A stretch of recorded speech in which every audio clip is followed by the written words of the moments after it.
First and foremost, I want to give all glory, honor, and praises to Yahweh, by Hashem, Yahweh Shai.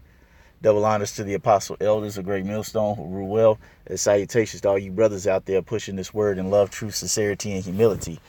Once again, it's the brother Shathia from the Chicago camp, coming back to you with what I hope is another quick and edifying sit down. And this is actually on CBS News. This is mainstream media. Okay?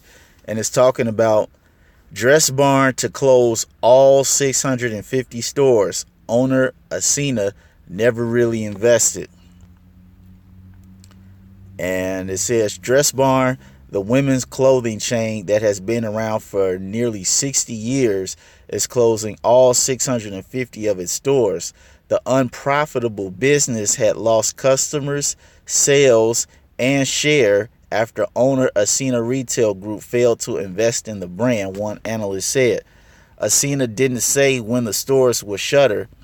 The chain employs about 6,800 workers. The company's chief financial officer, Stephen Taylor, said Dress Barn has not been operating at an acceptable level of profitability in today's retail environment.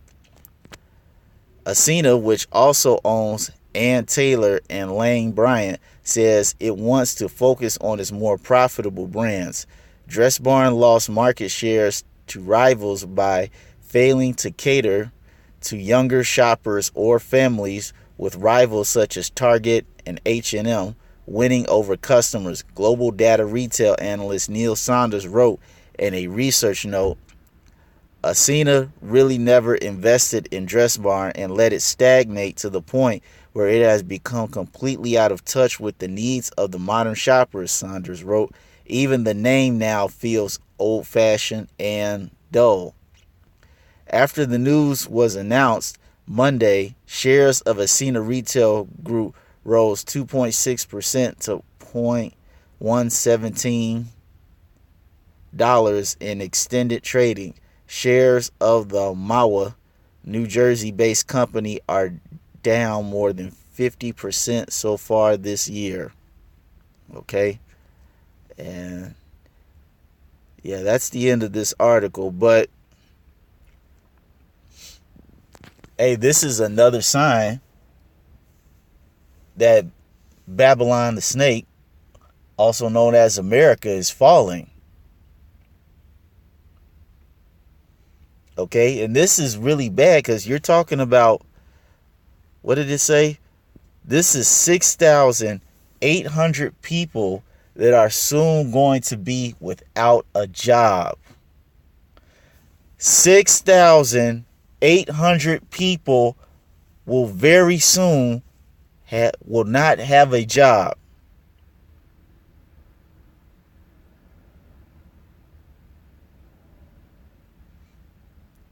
Okay, this is huge. And this is a store that's following in the steps of other major businesses.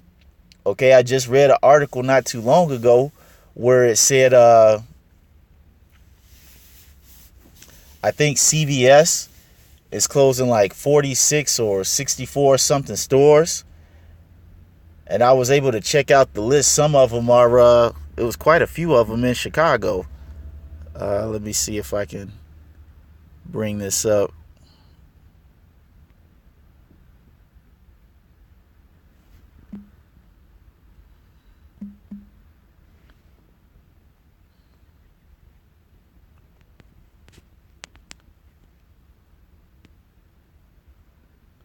Yep. CVS is closing 46 stores. I'm trying to find the one that actually showed it. It was a, yeah, here it was. What is CVS stores closed? Yeah, this is the one I saw.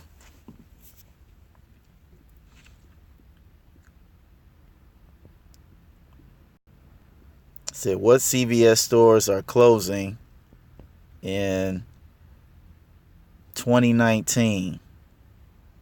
Now this thing moving slow.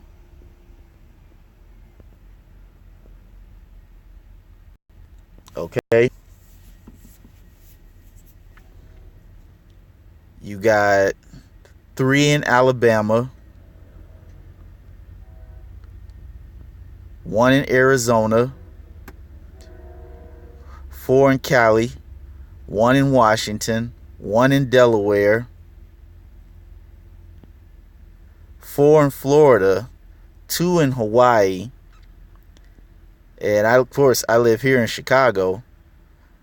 Okay, Lincolnwood is not necessarily in Chicago, but it's not too far as the suburb. But you have,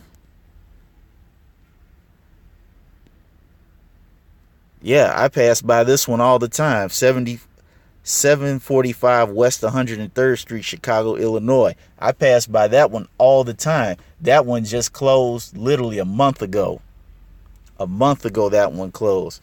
And this other one right here, 175 West Jackson Boulevard, that's in the heart of downtown. And when I say that's in the heart of downtown Chicago, that's in the heart of downtown. All right? That's in Inglewood, 1550 North Costner. That's on the west side, but it's a little north. It's kind of borderline in the Polish neighborhood around there. Okay? And that's in the suburb. That's in Illinois. So you have 1, 2, 3. Let me see. You got 1, 2, 3, 4, 5, 6, 7 in Illinois. 1, 2, 2 in New York. 1 in Michigan. 3 in Minnesota. 1 in Missouri, New Mexico.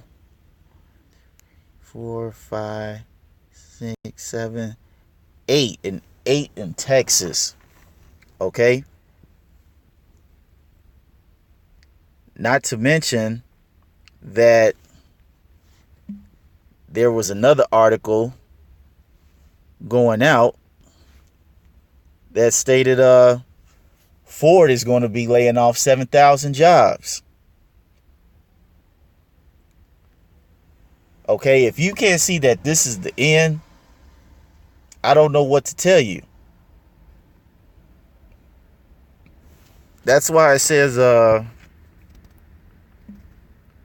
what's that in Ecclesi?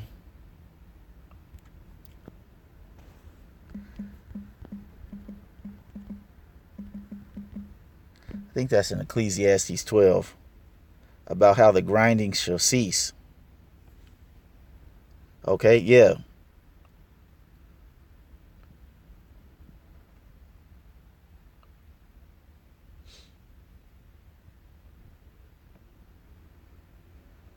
Okay, this is Ecclesiastes 12 and 3.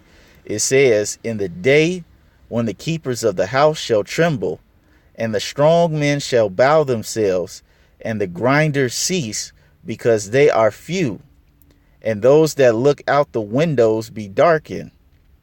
Okay, I want to get what some of these words mean. Let's see.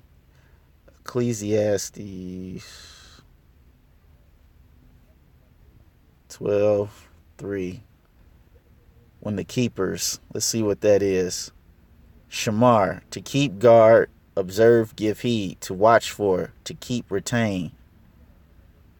Okay, so the guards of the house shall tremble, and the strong men shall bow themselves. Let me see. Bow. H5791. It's Iwath. To be bent, be crooked, bend, make crooked, pervert. To make crooked, falsify, pervert, subvert, to bend, make crooked. Okay? So, when the guards of the house shall tremble, and the strong men shall make crooked themselves.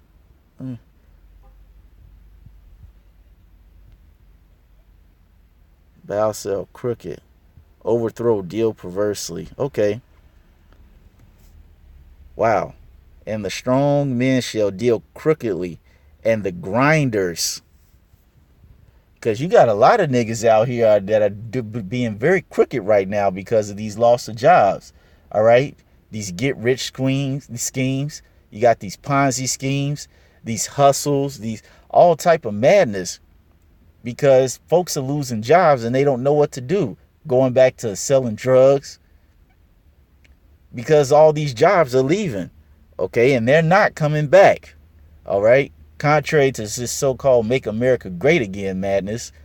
All right, these jobs ain't coming back.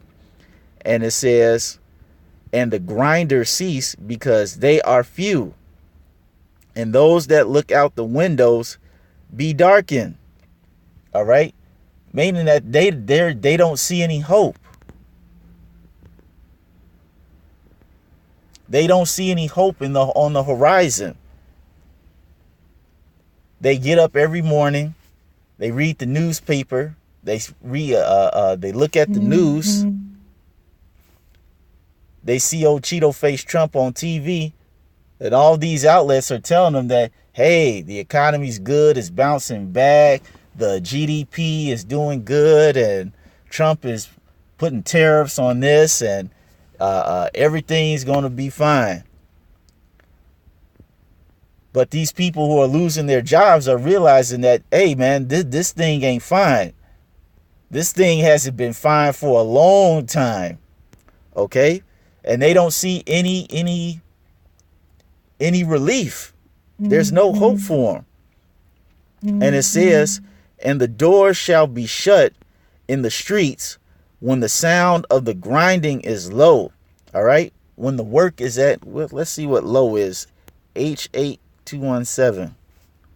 Chapal.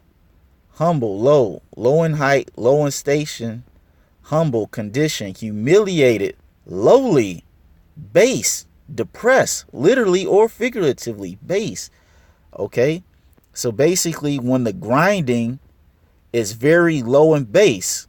So basically, when working, all right, the how do you say, the opportunity for being employed and working and earning a living is very low. It's at its lowest level. It's very base. Okay, contrary to the lamestream media, unemployment is at the highest that it's ever been. Ever been. And it says, and he shall rise up at the voice of the bird. Okay, not only the literal bird, but that electronic alarm clock that we call the bird, because that's what gets a lot of us up out of our sleep. And it says, and all the daughters of music shall be brought low. All right. People are going to wake up to the fact that they either, one, are going to lose their job, or they're going to wake up to the fact that they have no job. All this whistling while you go to work and being happy and have a little pep in your step, all that stuff is gone. That stuff no longer exists in this world. This economy is done. Okay, and then you take into consideration that these tariffs are kicking in. All right, you're going to see towards the end of 2019, if we got that long, which through the spirit, unfortunately, I think we do. But nonetheless, all right, you wait until the end of the year 2019, you're going to really start seeing the price of everyday common necessities go up. Okay, water, bread, chicken, eggs, turkey, little things like this are going to skyrocket. And eventually this is going to culminate to a point where people can't stand it and they're going to start robbing and killing each other just for food.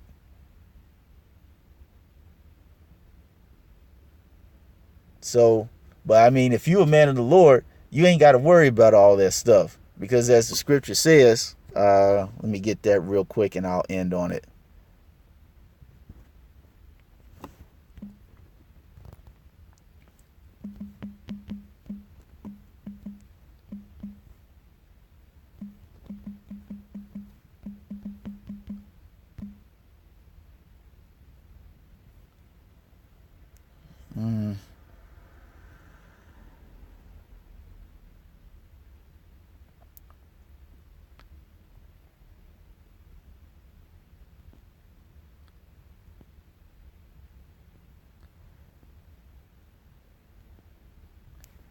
Uh, I forgot where it was, but it says,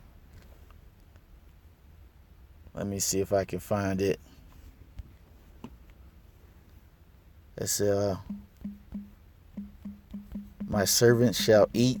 It basically talks about that when all these things happen. Yep, Isaiah 65:13. All right, and I'll end it on this.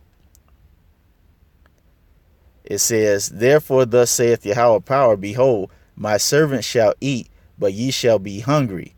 Behold, my servant shall drink, but ye shall be thirsty.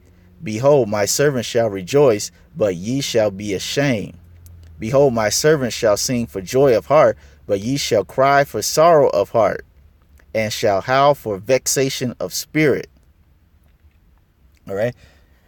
And to sum this up, it just basically means that when all this hell starts breaking loose, okay, when people start losing their jobs like they're doing now, when these governments start, not governments, but when these big time businesses start exporting jobs and closing up their businesses and taking them to other countries, all right, while you people are out there suffering miserably, all right, Yahweh Ba'Shem Yahweh Shai is going to take care of his men.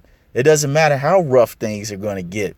If you're a man of the Lord, hey, like it just said here, you're going to sing for joy of heart, all right? But the people that don't have the Lord, which is the majority of our people, all right, they're going to be crying in sorrow of heart and howling for vexation of spirit, because all these jobs are going to be going away. There's going to be no money, no opportunity to make something for yourself, okay? And they're going to get desperate, and they're going to rely on bad Uncle Esau for help, who is the so-called white man, instead of relying on their true power.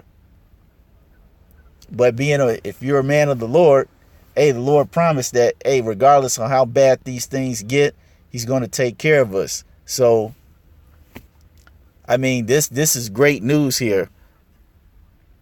As far as dress ban, CVS, Ford closing down, prices going up, this is a beautiful thing, because all these things let us know that this place is through. So with that being said, I want to give all glory, honor, and praises to Yahweh, Bahashem, Yahweh Shai. Double honors to the apostle elders, a great millstone who rule well. And salutations to all you brothers out there pushing this word in love, truth, sincerity, and humility. With that, we're going to say shalom.